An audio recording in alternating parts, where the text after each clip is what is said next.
जातु न पूछो साधु की ले लीजिए ज्ञान, मोल करे तलवार का पड़े रहने दे ज्ञान।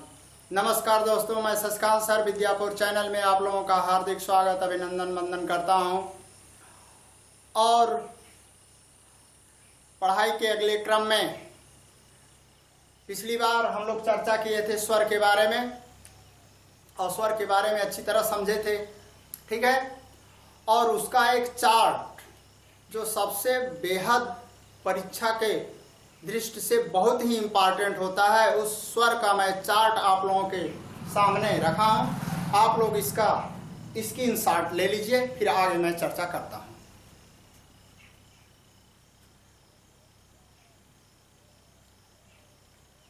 स्वर से जितने भी प्रकार के क्वेश्चन पूछे जाते हैं, चाहे वो कोई भी एग्जाम हो, चाहे आपका बीएड हो, बीटीसी हो, ठीक है, पेट हो, यूपीएसआई हो, लेखपाल की परीक्षा आने वाली है, सभी एग्जामों में इस चार्ट से क्वेश्चन आपको नेसेसरी मिलना है। इसके बाद जो स्वर का वर्गीकरण है, स्वर का जो वर्गीकरण है उसको हम लोग यहां पर 6 आधार से पढ़ेंगे।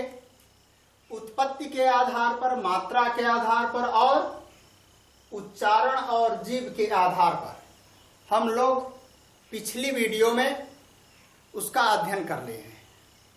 जो छात्र पहली बार इस वीडियो को देख रहे हैं उनसे निवेदन है कि वह इसके पहले वाली वीडियो को देख लें, जिससे आपको पूर्ण रूप से जो है स्वर के बारे में पता चले। एक बार हम रिवीजन कर दे रहे हैं आपके लिए। स्वर किसे कहते हैं? जो स्वतंत्र रूप से उच्चारित होते हैं उसे स्वर कहते हैं, ठीक है ना। स्वर की संख्या कितनी होती है? हिंदी में स्वर की संख्या कितनी होती है? तो हिंदी में स्वर की संख्या कितनी होती है? 11 होती है। मात्रा कितनी होती है? 10 होते हैं। भेद कितने होते हैं? 3 होते हैं। पहला है उत्पत्ति के आधार पर मूल स्वर, और संधि स्वर में डिवाइड किया गया है। मूल स्वर कौन कौन होते हैं? 4 मूल स्वर होते हैं, अ, ई, उ और ऋषि। संधि स्वर को जो हम लोग संधि पढ़ते हैं, वह संधि पूरा इसी दीर्घ पर और संयुक्त पर पूर्ण रूप से आधारित है। तो दीर्घ में सजातीय वर्ण जब आपस में मिलकर नए वर्ण की उत्पत्ति करते हैं, जैसे अ प्लस अ बराबर आ, ई प्लस ई बराबर बड़ी, उ प्लस उ बराबर बड़ा उ, ऋषि प्लस ऋषि बराबर बड़ी, तो ये दीर्घ स्वर कहलाते हैं। ये संयुक्त स्वर होते हैं जो अलग अलग जाति के स्वरों से मिलकर बने होते हैं। मात्रा के आधार पर 3 है। मात्रा के आधार पर कितने हैं? 3 है। ह्रस्व है जिसमें 1 मात्रा काल का समय लगता है। दीर्घ है जिसमें 2 मात्रा का स्वर लगता है। और इसके बाद प्लुत है, ठीक है ना, उसमें 2 मात्रा से अधिक का समय लगता है। इसको बहुत अच्छी तरह से पिछली वीडियो में बताया गया था। उच्चारण के आधार पर स्वर का जो है भेद है, वो कंठ है। कंठ से अ, आ, तालु से छोटी बड़ी, मूर्धा से ऋषि, दंत से किसी भी स्वर का उच्चारण नहीं होता है। ओठ से उ और बड़ाऊ, कंठ तालब से ए और ऐ, कंठोष्ठ ओ और ओ, ठीक है दोस्तों। फिर इसके बाद जीव के आधार पर बताया गया था। जीव के आधार पर अग्रभाग, मध्य भाग और पक्ष भाग। जीव के 3 जो होते हैं भाग होते हैं। अग्र से ई, ए, ऐ, मध्य से अ और पश्च से उ, ओ और औ, ठीक है। इतना हम लोग पढ़ लिए हैं। अब हम लोग पढ़ेंगे ओठ के आधार पर स्वर का वर्गीकरण किस तरह करते हैं। तो जैसे ही स्वर का उच्चारण ओठ के आधार पर होता है तो यह 2 प्रकार से होता है। पहला है वृत्ताकार, गोलाकार या वर्तुलाकार, उसे हम कह सकते हैं, ठीक है। तो जब हम स्वर का उच्चारण करते हैं और ओठ जो है गोल रूप धारण कर ले, जैसे ध्यान से देखिएगा, ऊ और बड़ा ऊ। जब ऊ का उच्चारण हम लोग करते हैं तो ओठ जो है वृत्ताकार हो जाता है, आप भी बोल कर देख सकते हैं ऊ, ठीक है। इसके साथ ऊ, ऊ, ओ, औ, तो यहां पर ओठ की स्थिति क्या होती है, वृत्ताकार हो जाती है। तो इसलिए यहां पर यह बताया गया है कि वृत्ताकार, वर्तुलाकार या गोलाकार स्वर कौन होते हैं, तो ऊ है, ऊ, ओ और औ। किसके आधार पर, ओठ के आधार पर, ठीक है। और जब ओठ जो है पूर्ण रूप से गोलाकार ना हो और क्या हो जा, अर्ध रूप धारण करे, गोला का अर्ध रूप धारण करे, तो उसे हम लोग बोलते हैं अर्धवृत्ताकार या अर्ध गोलाकार। इसमें जो है ई, ई और ए, ऐ, ये 4 शब्द हमारे आते हैं अर्धवृत्ताकार या अर्धगोलाकार में। ये चीजें आपको समझ में आई होंगी। अगला है मुख के आधार पर। अब देखिएगा यहां पर जो चीजें बताई गई है, किसके आधार पर, मुख के आधार पर। किसके आधार पर, तो मुख का मतलब क्या होता है, मुख को ऐसे समझिएगा कि जो हमारा दांत है, जीभ है, तालू है, मूर्धा है, अंदर का जो पूरा सिस्टम है वह मुख कहलाता है, ठीक है ना। तो मुख के आधार पर स्वर का उच्चारण 4 तरीके से किया जाता है, ठीक है।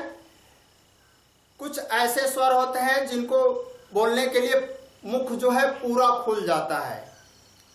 कुछ ऐसे स्वर होते हैं जिनके उच्चारण में मुख आधा तो खुला रहता है, आधा सिर्फ खुलेगा। और कुछ ऐसे स्वर होते हैं जो मुख क्या होते हैं, पूर्ण रूप से बंद रहे और आधा रूप से बंद रहे। इस तरह 4 तरह से मुख के आधार पर स्वर का वर्गीकरण किया गया। पहला है विवृत। विवृत का मतलब समझते हैं, जैसे ही विवृत आएगा आप समझिएगा कि मुख पूरा क्या रहे, खुला रहे, पूरा खुला। तो मुख पूरा कब खुलेगा, जिसमें एक ही स्वर आता है, उस स्वर का नाम है आ। जैसे ही आप बोलेंगे, बोलकर देख लीजिएगा, प्रैक्टिस कर लीजिएगा, आ जैसे ही बोलेंगे मुख जो है पूर्ण रूप से क्या होता है, खुल जाता है। और यहीं पर आ जाता है अर्ध विपरीत। क्या आ जाता है, दूसरा जो है अर्ध। अर्ध माने होता है आधा। अर्ध मीन्स क्या होता है, आधा। विपरीत माने खुला होगा। तो हम यहां पर लिख सकते हैं मुख जो है आधा खुला हो, ठीक है ना। मुख जो है आधा खुला हो। जैसे अ जैसे ही बोलेंगे तो आपको मुख खोलने की आवश्यकता नहीं पड़ेगी, पूरा आधा ही खुलेगा और इसका उच्चारण हो जाएगा। जैसे अ, ऐ, औ, ठीक है ना। तो अ, ए, औ ये जो है अर्ध विपरीत होते हैं, मतलब आधा खुला हुआ, ठीक है। और जब आ पर चक्रबिंदी लग जाता है, दोस्तों ध्यान में रखिएगा, आ यदि है और उसके ऊपर चक्रबिंदी लग गया तो आ जब हम बोलेंगे तो थोड़ा नाक से भी हवा बाहर निकलती है, जैसे आ। तो उसमें मुख को थोड़ा आधा ही खोलना पड़ता है आ का उच्चारण करने के लिए। तो इसको आप ध्यान में रखिएगा, अ, ऐ और आ, ठीक है। अब दोस्त समाप्त हुआ। तीसरा देखिएगा होता है समवृंत। क्या होता है, समवृंत मीन्स होता है पूरा बंद, मतलब मुख को अंदर वाला जो भाग है वह पूर्ण रूप से बंद होता है, उसमें किसी प्रकार का प्रयास नहीं होता है। जैसे समवृंत हो गया। क्या हो गया, समवृंत। समवृंत जैसे ही आएगा तो मुख क्या होगा, पूरा बंद होगा। इसमें किसका उच्चारण होता है, ई, ऊ और बड़ा ऊ। ठीक है ना। तो ये जो हो गए, मुख पूरा बंद करके इसका उच्चारण करते हैं। जैसे ई आप बोलेंगे तो अंदर वाला भाग पूर्ण रूप से क्या रहता है, बंद रहता है। ठीक है। और उसी तरह उ और उ। ठीक है। अब आ जाता है अर्ध समृद्ध। अर्ध समृद्ध का मतलब होता है आधा बंद हो। क्या हो, आधा बंद हो। तो इसमें आते हैं ऐ और औ, ऐ और औ। तो मुख के आधार पर 4 तरह के हो गए। आई बात समझ में। विपरीत पूरा खुला हुआ, अर्ध विपरीत आधा खुला हुआ, समृद्ध पूरा बंद, अर्ध समृद्ध आधा बंद। तो इस तरह हम लोग आज पूर्ण रूप से जो है स्वर के बारे में अध्ययन किए। ठीक है ना। अब जो है हम लोग इसी के अंतर्गत अभ्यास करेंगे और उसको समझेंगे। चलिए आगे आते हैं। इसको आप लोग स्क्रीनशॉट ले लीजिए, अगर नहीं लिए हैं तो जल्दी मैं इसको मिटाता हूं। ठीक है। चलिएगा। अब आप लोगों से क्वेश्चन पूछा जाएगा, आप लोग तैयार रहिए। क्वेश्चन का आंसर आप ही लोगों को देना है। ठीक है।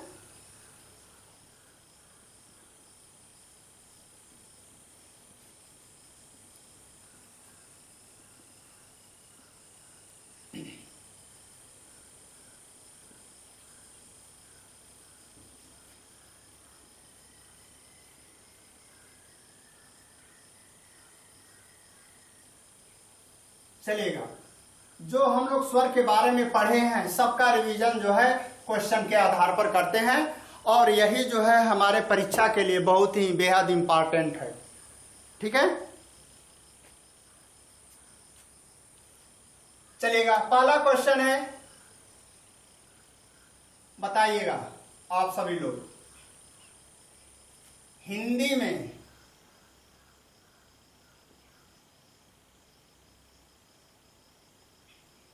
स्वर कितने होते हैं। छोटे से लेकर बड़े क्वेश्चनों को हम लोग स्वर में, हिंदी स्वर कितने होते हैं।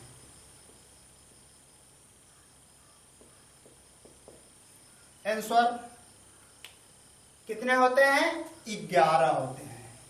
कितने होते हैं, 11। भेद कितने होते हैं, स्वर के भेद, स्वर के भेद कितने होते हैं, आप लोग बताते चलिए स्वर के भेद कितने होते हैं। ठीक है। तीसरा क्वेश्चन,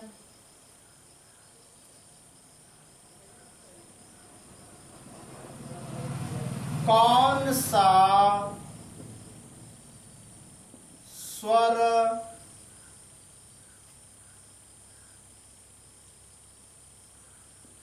ह्रस्व नहीं होता, या कौन से स्वर ह्रस्व नहीं होते हैं। कौन से स्वर ह्रस्व नहीं होते हैं। तो देखिएगा दोस्तों, स्वर के भी कितने होते हैं, भेद 3 होते हैं। कौन कौन, ह्रस्व, दीर्घ और प्लुत। ह्रस्व, दीर्घ और प्लुत। कौन से स्वर ह्रस्व नहीं होते हैं, तो ये 4 हैं, याद कर लीजिएगा। ए, ऐ, ओ और औ। कैसे नहीं होते हैं, इसको ध्यान से समझते हैं। क्योंकि जो ए है वो 2 स्वरों से मिलकर बना हुआ है। पहला है अ और दूसरा है ई। ऐ किससे मिलकर बना है, अ से बना है और ए से मिलकर बना है। ओ किससे मिलकर बना है, अ और उ से मिलकर बना है। औ किससे मिला है, अ प्लस ओ। तो ये जो स्वर हैं कौन कौन, ए, ऐ, ओ और औ, ये कभी भी जो है क्या बोलते हैं, ये कभी भी ह्रस्व नहीं होते हैं, हमेशा दीर्घ में होते हैं। ठीक है ना। अच्छा, अगला क्वेश्चन है, आप लोग बताइएगा।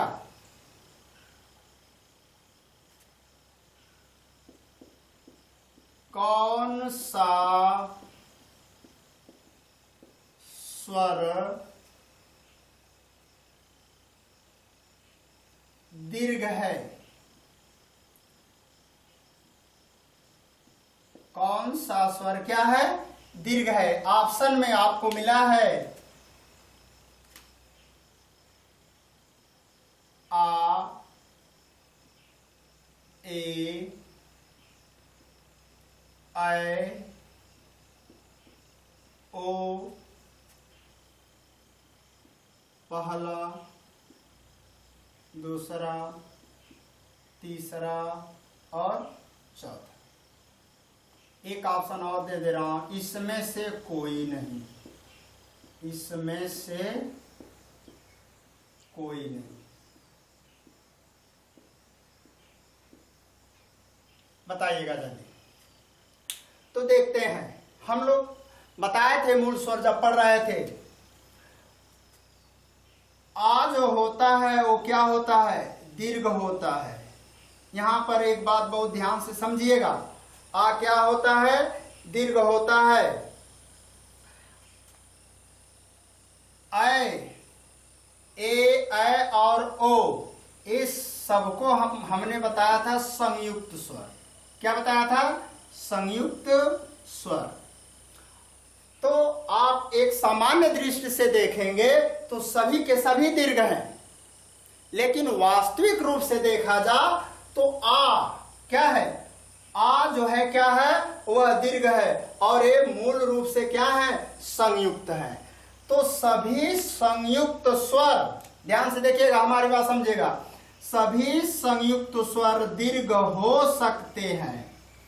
सभी संयुक्त स्वर दीर्घ हो सकते हैं, लेकिन सभी दीर्घ जो है संयुक्त नहीं हो सकते हैं।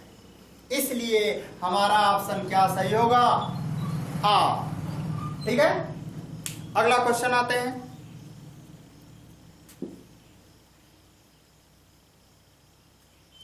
बताइएगा।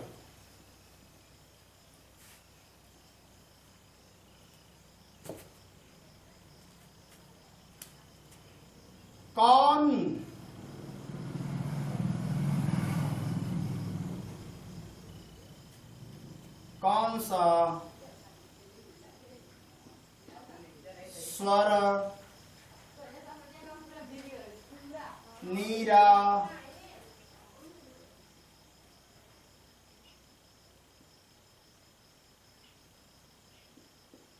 नासिक,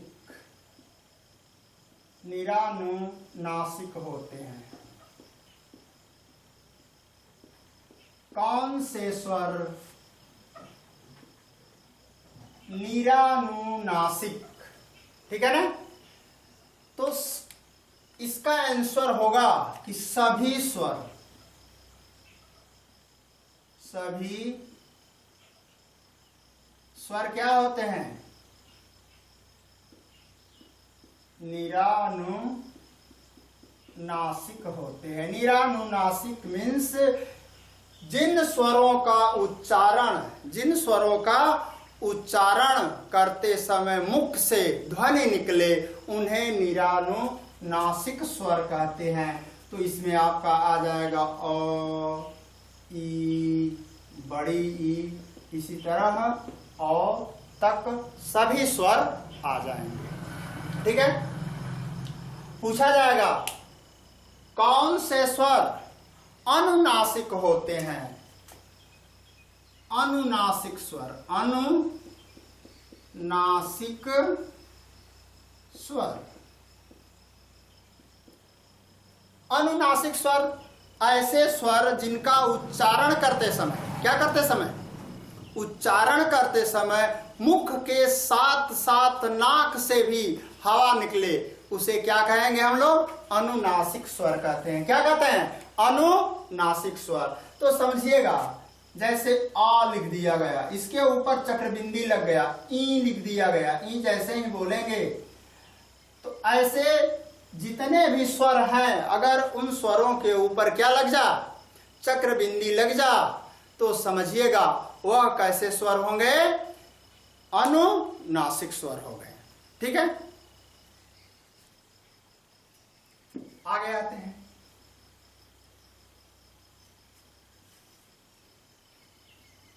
यदि आपसे पूछा जाए